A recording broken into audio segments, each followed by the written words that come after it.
अगर आप कहते हैं हम आपको नाम बता सकते हैं कि कौन सी कमेटी की चेयरमैनशिप किस बंदे को दी गई है, प्रॉमिस किया गया है और वो उन्हीं को मिलेगी। What is this? एक सेकंड, रिलैक्स करें जी, रिलैक्स करें। गलती से गवर्नमेंट में आ गए हैं। झूठ बोलने का कोई आप अभी आप सारी उम्र का ये होता है। लॉ मिनिस्टर एक कैंपेन लीड कर रहे हैं, उसका मैं नहीं करूंगा। I don't want to embarrass him. Chairman साहब, मैं I take strong exception to this कि मैं झूठ बोल रहा हूं। ये आपने बिल्कुल गलत कहा है, ये आपने ये गलत इल्जाम लगाया है। मेरा ख्याल है आपको इसमें माफी मांगनी चाहिए। बिस्मिल्लाहिर्रहमानिर्रहीम। नाज़रीन, शिबली फराज और आजम तारड़ जो है सेनेट फ्लोर पे आमने सामने आ गए हैं। शिबली फराज ने आजम तारड़ का पोल खोला तो आजम तारड़ को आग लग गई, गुस्से में आ गए और उन्हें शिबली फराज से कह दिया कि आप झूठ बोल रहे हैं, जिसके जवाब में शिबली फराज ने कहा कि आप गलत कह रहे हैं, आप इस पर मुझसे माफ़ी मांगे। क्या गुफ्तगू हुई, क्या बहस हुई, हम आपको मुकम्मल वीडियो दिखाते हैं और फिर इस पर बात करते हैं। 60 दिन मुकम्मल हो रहे थे 10 जून को। 60 days as per laws committees have to be constituted। रात तक वो किसी को खबर भी नहीं थी, including leader of the opposition, कि वो कमिटीज बनी हैं नहीं बनी हैं। रात को 10:30 बजे जो है तो आपने मैसेज भेजा कि जी कल फाइनेंस कमेटी की और प्लानिंग कमेटी का इजलास हो रहा है। अब वो तो तब होता है। सर, मैं आखिरी बात ये करना चाहूँगा कि जो तरीका रहा है कमिटीज का, आप शायद सेनेट में उतना नहीं, आपका तजुर्बा इधर पूरे पार्लियामेंट में जितने भी बैठे हुए हैं उन सबसे ज़्यादा है। Probably you are at the pinnacle of your career, and we wish you good luck, and we wish you best of luck, and we want you to be remembered in good words like you have been in your past assignments. However, it is our duty to support you and to guide you in the areas where we think that there is some kind of aberration taking place. We want कि जो committees होती हैं, कभी भी election नहीं हुआ chairman साहब, कभी इलेक्शन नहीं हुआ। मेरा 9वां साल है इस सेनेट में, तो मैंने ये सारी चीजें देखी हुई हैं कि होता यह है कि कमिटी में जब आपका आपस में इत्तेफाक हो जाता है, election is a formality, and when all the members who go into that election committee room, they know who they are going to elect the chairman. ये ट्रेडिशन है। उसमें यह नहीं होता कि उस वक्त जी कोई ऑपोजिशन का कैंडिडेट है, कोई इसका कैंडिडेट है, उसका कैंडिडेट है। आज हम सुबह गए तो एक ही कैंडिडेट था जो कि आपने सलीम मांडीवाला को दिया हुआ था। अगर आप कहते हैं हम आपको नाम बता सकते हैं कि कौन सी कमेटी की चेयरमैनशिप किस बंदे को दी गई है, प्रॉमिस किया गया है और वो उन्हीं को मिलेगी। What is this? एक सेकंड, रिलैक्स करें जी, रिलैक्स करें। गलती से गवर्नमेंट में आ गए हैं, गलती में गवर्नमेंट से आ गए तो थोड़ा दिल भी बड़ा रखें। अच्छा सर, ये अभी मिनिस्टर साहब एक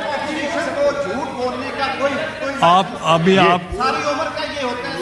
आपको ये अगर मैं देखें सर, मैं इधर चाहूंगा कि लॉ मिनिस्टर जो कि एक कैंपेन लीड कर रहे हैं, उसका मैं नहीं करूंगा। I don't want to embarrass him because अच्छा हमारा ताल्लुक है। लेकिन आपने अभी ये कहा है, एक सेकंड चेयरमैन साहब, मैं I take strong exception to this कि मैं झूठ बोल रहा हूं।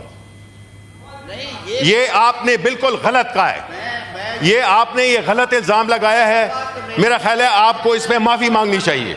अच्छा sir, I don't want to engage way, देखें ये कानून के लोग हैं, लेकिन लगता नहीं है कानून ने इनको छुआ भी है। अच्छा सर, मैं ये कह रहा हूं, मेरी देखें, आप बैठे आप तो न तो लीडर ऑफ द हाउस हैं, ना आप पार्लियामेंट्री लीडर हैं। आप किस कैपेसिटी में ये बातें कर रहे हैं? किस कैपेसिटी में बात कर रहे हैं? नहीं, ये बात करूंगा, आप डिक्टेट कर रहे हैं यहाँ पे। मैं क्या डिक्टेट कर रहा हूं? मैं लीडर ऑफ सर, आप देखें, this is where your role comes in. Sir, आपके चेयरमैन साहब, when leader of the opposition is standing, problem यह है कि इनको पता ही नहीं है ना ट्रेडिशंस का। अब आपको इसके बाद टाइम देते हैं, जवाब दें। बाद में बात कर लेना सर, यही तो है कि ट्रेडिशन ही नहीं है। मैंने कौन सी गाली दे दी आपको? मैं तो ये समझा रहा हूं कि जो होता है पार्लियामेंट में वो यही है कि कमिटीज का कैंडिडेट, इलेक्शन का candidate, chairman of the committee, वो फाइनल हो जाता है। और सब जाते हैं और उसको बड़े बखुश असलूबी वो इलेक्ट हो जाता है। लेकिन सर ये नहीं हो रहा आज इस तरह से फाइनेंस की और उसकी कमेटी के, और हम उसमें इंटरेस्टेड थे बिकॉज हमारा काम जिस तरह के सेनेटर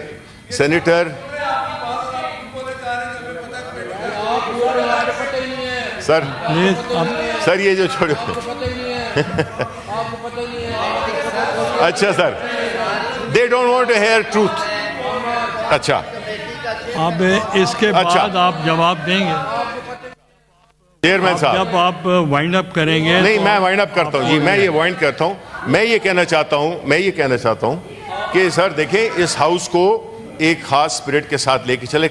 अगर तो ऐसा है तो फिर तो हर कमेटी में मेजॉरिटी ट्रेजरी की है, फिर तो सारी कमेटी इलेक्शंस करा दें और सारी कमेटीज ऑपोजिशन हार जाएगी, या तो फिर ये तरीका कर लें। It's fine with us.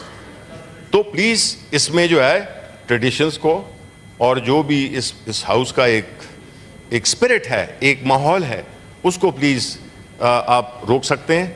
आपको उसमें Thank you. अपना किरदार अदा करना चाहिए। शुक्रिया। रहमान साहब। नई हुकूमत में जो है बंदर बांट जारी है, एक दूसरे को फेवर दी जा रही है। पाकिस्तान से नवाज के लोग जो है पाकिस्तान पीपल्स पार्टी को फेवर दे रहे हैं, पाकिस्तान पीपल्स पार्टी के लोग जो है पाकिस्तान से नवाज को फेवर दे रहे हैं, एक दूसरे को फेवर दी जा रही है। इलेक्शन 2024 से पहले बंदर बांट का सिलसिला जो है जारी था। कौन प्राइम मिनिस्टर बनेगा, कौन प्रेसिडेंट बनेगा, किसको कौन सी वजारत दी जाएगी, सब कुछ जो है बांट लिया गया था। सब कुछ तय हो चुका था, किसके पास कितने इख्तियारात होंगे, एक दूसरे को जो है किस हद तक फेवर दी जाएगी, किस किस किस्म की फेवर दी जाएगी। लेकिन अवाम ने 2024 के इलेक्शन में तमाम की तमाम बंदर बांट के ऊपर जो है पानी फेर दिया।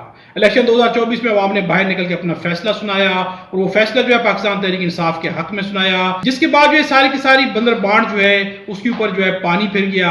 बड़ी बड़ी सियासी पार्टीज, पाकिस्तान से नवाज हो या पाकिस्तान पीपल्स पार्टी हो, उनके जितने भी इरादे थे, जो कुछ भी था, सारे का सारा जो है उसका मिलिया मीट हो गया। इस वक्त जो है पाकिस्तान तहरीक इंसाफ का दावा है कि पाकिस्तान से नवाज हो या पाकिस्तान पीपल्स पार्टी हो, इन्होंने मैंडेट चोरी किया है और मैंडेट चोरी करके जो है इख्तिदार में आए हैं, और इख्तिदार में आने के बाद भी जो है बंदर बांट का सिलसिला जारी है। सेनेट के फ्लोर के ऊपर भी पहले से जो है नॉमिनेशन जारी कर दी जाती है कि किसको क्या दिया जाएगा, कौन किस कमेटी का जो है सरबराह बनेगा, क्या होगा क्या नहीं होगा। जब इसके ऊपर जो है शिबली फराज ने जो है पॉइंट उठाया तो आजम नज़ीर तारड़ को आग लग गई। उन्होंने कह दिया कि आप झूठ बोल रहे हैं, जिसके जवाब में शिबली फराज ने कहा कि आप मेरे ऊपर गलत इल्जाम लगा रहे हैं और आपको जो है इसके ऊपर माफी मांगनी चाहिए। आप जो है किस कैंपेन को लीड कर रहे हैं, मैं आपकी इज्जत रखती हूँ, उस कैंपेन का नाम नहीं लेना चाहता। शिबली फराज ने पार्लियामेंट के तकद्दुस का कुछ ना कुछ ख्याल किया, लेकिन यहाँ पे बात यह है कि आए रोज लड़ाइयां चल रही हैं, एक दूसरे के सामने उठ के खड़े हो जाते हैं। पार्लियामेंट का फ्लोर हो या सेनेट का फ्लोर हो, यहाँ पे किसी भी रवायत को बरकरार नहीं रखा जा रहा। किस तरह से बात करनी चाहिए, किस किस्म की बात करनी चाहिए, कैसे अल्फाज बोलने चाहिए, कैसे अल्फाज नहीं बोलने चाहिए। बाद में स्पीकर को सारे के सारे अल्फाज जो है रिमूव करना पड़ते हैं, हटाना पड़ते हैं। असेंबली के फ्लोर पे लड़ाइयां जो है आए रोज का मामूल बन गई हैं। डिबेट जरूर होनी चाहिए, हीटेड डिबेट्स भी होनी चाहिए, लेकिन जाती किस्म की लड़ाई हरगिज नहीं होनी चाहिए। लेकिन देखा यह गया है कि पार्लियामेंट का फ्लोर हो या सेनेट का फ्लोर हो, ये जाती जंग का एक मैदान जंग बन गया है। अपनी राय का इज़हार जो है कमेंट्स में जरूर कीजिएगा। खुदा हम सबको और हमारे वतन पाकिस्तान को अपनी ज़बान में रखे।